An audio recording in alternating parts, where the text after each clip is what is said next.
Durante la segunda generación de dioses, los hijos de los líderes deciden contraer matrimonio. El hijo de Enki, Nergal, conocido como dios del inframundo y señor de los muertos, se casa con la hija de Anu, Ereshkigal, junto a la cual preside el mundo interno.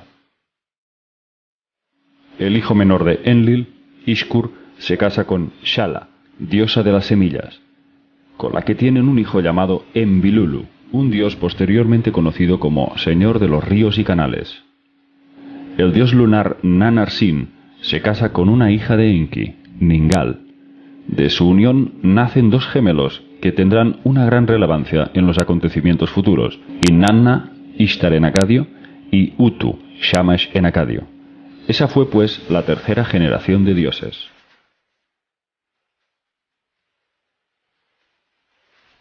Hace unos 156.200 años, Nibiru realiza un paso próximo a la Tierra, arrastrando tras de sí grandes fragmentos de roca que llegan a precipitarse contra Marte, la Tierra y la Luna.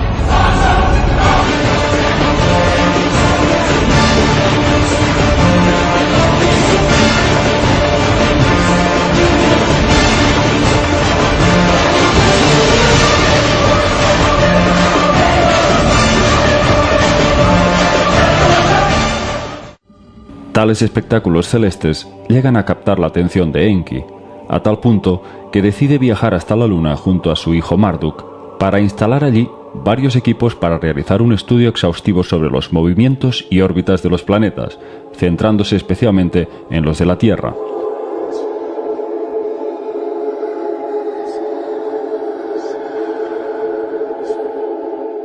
Pero cuando Marduk llegó a la Luna sintió miedo por ser un lugar inhóspito y solitario. Enki le animó con estas palabras: «Con nuestros instrumentos podemos explorar los cielos distantes. En esta soledad podemos admirar la obra del Creador de todo. Quedémonos, observemos las vueltas, cómo circunda la Luna a la Tierra, cómo hace sus vueltas la Tierra alrededor del Sol».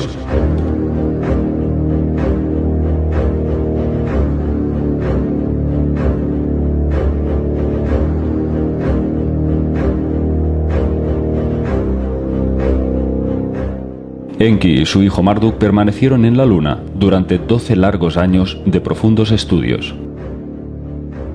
Enki agrupó 36 constelaciones, ubicadas en los 3 caminos del cielo: el camino de Anu, que comprendía la región del Ecuador, el camino de Enlil, situado al norte del Trópico de Cáncer, y el camino de Enki, al sur del Trópico de Capricornio.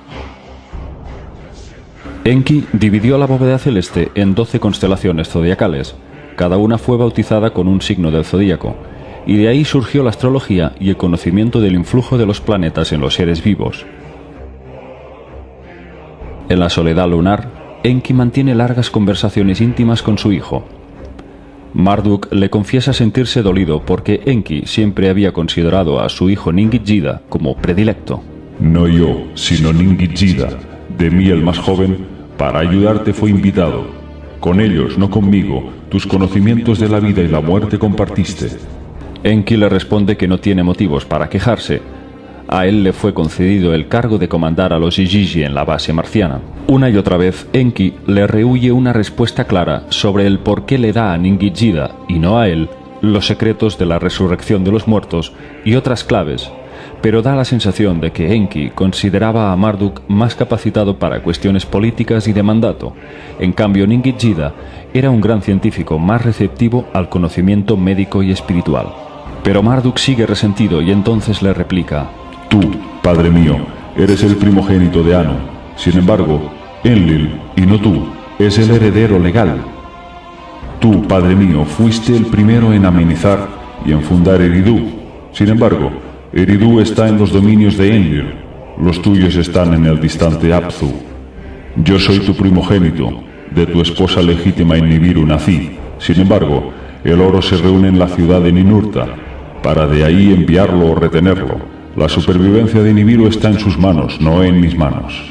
Las palabras de Marduk hacen mella en Enki.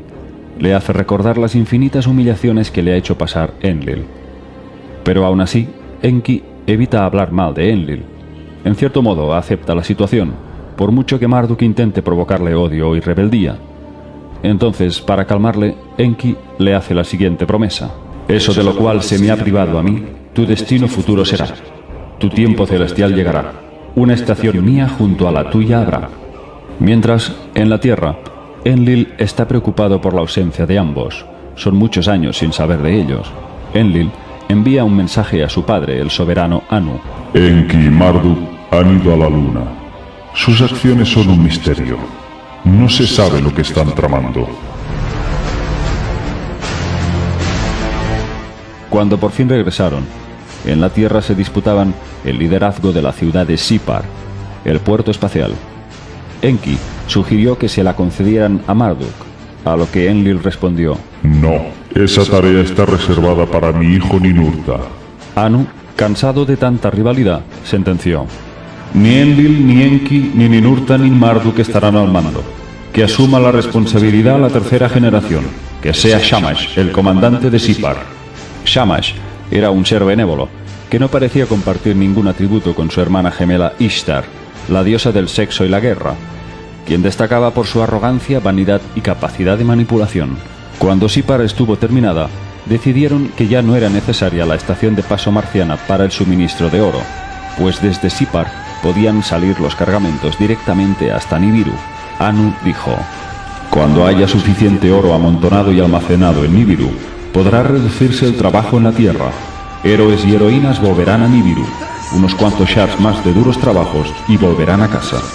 Pero los mineros no estaban nada motivados. Lo que ellos esperaban es que el Homo neanderthalensis les sustituyera en sus trabajos. Ahora que los terrestres están proliferando, que se encarguen ellos del trabajo. Cuando el esclavo terrestre se encargó de las minas, los mineros se sintieron aliviados, pero eso causó nuevos conflictos. Aquellos Anunnaki que trabajaban para edificar las ciudades del Edín también reclamaban la mano de obra de los terrestres y se dijeron: si los mineros se han liberado del trabajo, ¿por qué nosotros no? Fue Ninurta quien tomó la decisión.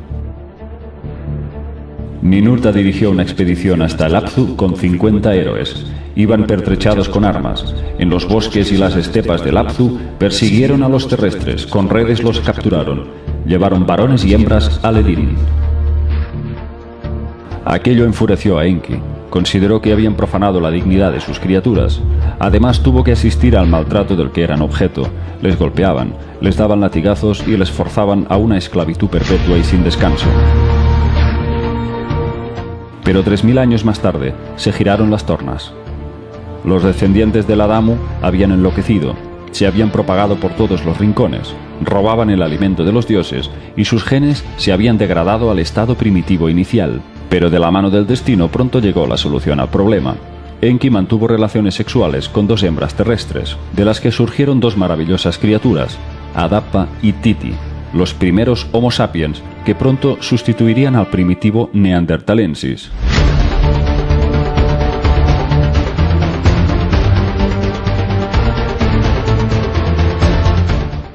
Los niños pronto aprendieron a hablar. Enki y su esposa Damkina los criaron y se quedaron fascinados por sus capacidades. Enki dijo: de mi simiente ha sido creado un nuevo tipo de terrestre, a mi imagen y semejanza. De las semillas harán crecer alimentos y apacentarán ovejas. A partir de entonces, los Anunnaki y los terrestres quedarán saciados. Pero Enki quiso mantener en secreto el origen de esa milagrosa concepción. Les mostró a todos aquellos retoños, pero sin revelar que eran hijos suyos. Pensó que podían acusarle por violar alguna ley al interferir en el ciclo de la evolución sin haberlo planificado previamente. Enki comunicó la noticia a Enlil. En el desierto ha aparecido un nuevo tipo de terrestre. Son rápidos en aprender, se les pueden enseñar conocimientos y oficios. Enlil observó a los 2 niños y no podía comprender cómo habían podido surgir de aquellos primitivos, unas criaturas tan bellas y de rasgos tan refinados. Además, eran muy parecidos a los Anunnaki. Enlil se negó a creer que aquello era fruto de la casualidad, pero el visir Isimut insistió en que los había encontrado en un cesto de juncos en el desierto. Confuso, Enlil cedió y declaró: es una maravilla de maravillas que hayan aparecido por sí mismos en el desierto. Enki y Enlil pidieron a su padre que desde Nibiru trajeran semillas para plantaciones de cereales y hortalizas. Con ellas, la nueva raza colmaría de alimentos el planeta Tierra. Cuando Adapa y Titi crecieron y se hicieron adultos, muy pronto se aparearon y tuvieron 2 gemelos varones. Entonces surgió la agricultura y Adapa fue el primero en ejercer la ramadería. También se convirtió en el primer hombre instruido en el arte de la escritura. Adapa vivía en Eridu, la ciudad de Enki, y en pocos años se convirtió en un maestro, dedicándose a la enseñanza de la gramática a sus descendientes. Además de buen pescador, fue de los primeros en hornear pan y preparar ofrendas y alimentos a los dioses. Fue instruido para rendirles culto en templos sagrados. Pero pronto un nuevo conflicto se generó, cuando el gran soberano Anu hizo una extraña petición. Quería conocer de primera mano a aquel misterioso híbrido llamado Adapa, del que había oído tantas maravillas. Enlil temía que si Adapa era llevado hacia Nibiru, le invitarían a tomar del agua de la vida. Enki, por su parte, tampoco podía permitir que le concedieran la vida eterna a Adapa. Además, se planteó la posibilidad de que, si Anu quedara desencantado de Adapa, lo pudiera envenenar. Para evitar tanto su posible muerte como su posible inmortalidad, antes de partir hacia Nibiru y comparecer ante Anu, Enki le pidió que rechazara cualquier bebida o comida. Enki pidió a sus hijos Ningishida y Dumuzi que acompañaran a Adapa en el viaje. Les dio instrucciones para que se aseguraran de traerle de vuelta. A Ningishida le dio una tablilla sellada. A mi padre Anu entregarás esta tablilla en secreto. Raparon la cabeza de Adapa para que pudiera ponerse un casco de águila y lo enfundaron en un traje espacial. Cuando la nave partió, empezó a gritar. Quería volver a tierra firme.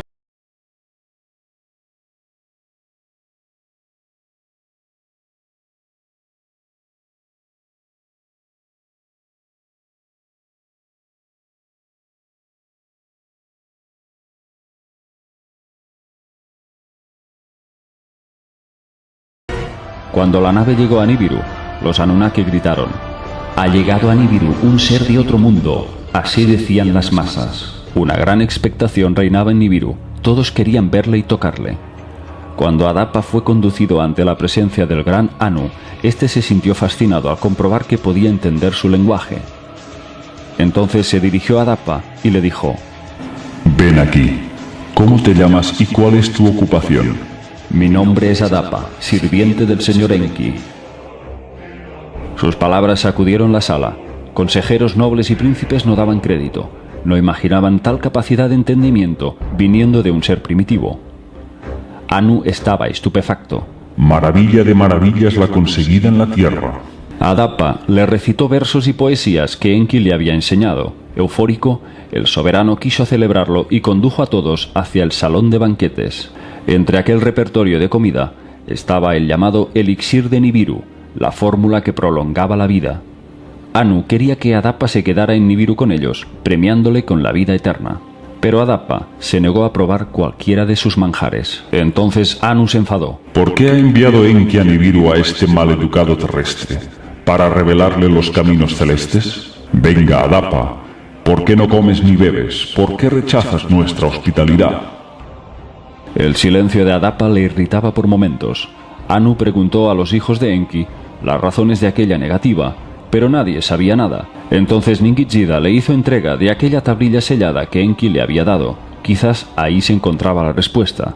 Anu se retiró hacia su cámara privada, abrió la tablilla y obtuvo la ansiada respuesta. Adapa nació por mi simiente de una mujer terrestre. Así decía el mensaje de Enki. Adapa debe volver para vivir y morir en la tierra. La mortalidad debe ser su suerte.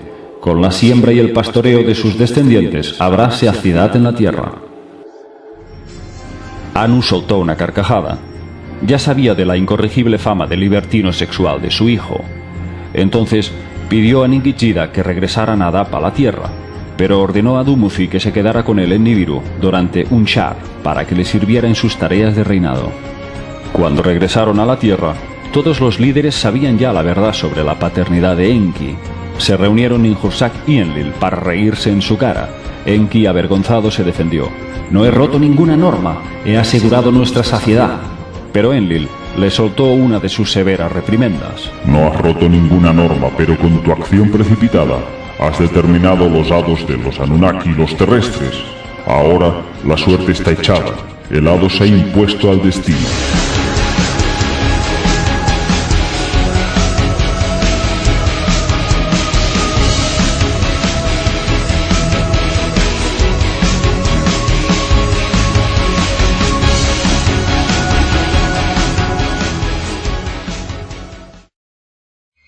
Poco antes de llegar Marduk, Enki pidió estricto silencio sobre lo ocurrido. No quería que su hijo supiera que él había engendrado a la Adapa. Temía que pudiera sentirse ofendido al saber que Adapa era el propio hermanastro de Marduk. Cuando Marduk llegó y vio a los dos hijos varones de Adapa, se encariñó con ellos. Todos los líderes reunidos debían decidir quién sería el progenitor de los pequeños. Marduk quiso hacerse cargo del pequeño, al que bautizaron como Abael, el de las praderas mojadas, y se lo llevó hacia unas praderas. En cambio, Ninurta se hizo cargo del hermano mayor y lo bautizó como Caín, aquel que en el campo hace crecer alimentos. Cuando los niños se hicieron hombres, Enlil propuso un acto de celebración para comprobar la eficacia y fidelidad de Caín y Abael en sus labores. Cuando se recojan las primeras cosechas, cuando madure la primera oveja, se hará la celebración de las primicias. Aquella tenía que ser la primera vez que los dos hermanos se inclinarían ante los dioses sumerios más destacados para ofrendarles sus alimentos. Llegado el día, Caín y Abael colocaron sus ofrendas a los pies de Enlil y Enki. Abael dispuso cereales y Caín un cordero. Enlil alabó sus cometidos y Enki se alzó y exclamó: «Carne para comer, lana para vestir ha llegado a la tierra». Ya concluida la ceremonia, Enki olvidó bendecir a Caín, un gesto que le causó gran rencor. Cuando los dos hermanos se retiraron, Abael se vanagloriaba de sus tareas. «Yo soy el que trae la abundancia, el que sacia a los Anunnaki, el que da fuerza a los héroes, el que proporciona lana para sus ropas». Aquellas palabras irritaron mucho a Caín, y éste respondió ofendido que él era quien procuraba la carne, el pescado y el pan a los dioses. Ambos se enzarzaron en una discusión en donde la envidia reinaba con fiereza. Los reproches se prolongaron durante todo un invierno. Cuando llegó el verano, la falta de lluvias había secado por completo los campos de Abael, y éste se vio obligado a conducir sus rebaños hacia los campos de Caín para que bebieran de los canales. Cuando Caín lo descubrió, se enzarzó con él en una violenta disputa. Le exigió que retirara sus rebaños de sus tierras. En vista de que Abael se negaba, ambos se golpearon hasta que Caín cogió una piedra y le atizó en la cabeza una y otra vez, hasta matarle.